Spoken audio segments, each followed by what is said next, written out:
O vídeo de hoje vai ser diferente, eu vou trazer pra vocês uma panquequinha saudável e muito gostosa.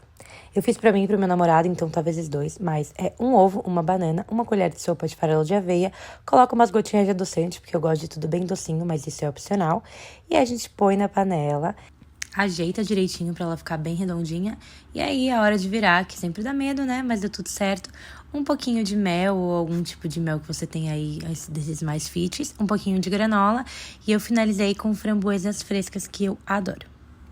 Mas você pode colocar outras frutas também. E esse foi o resultado final. Espero que vocês gostem. Beijo!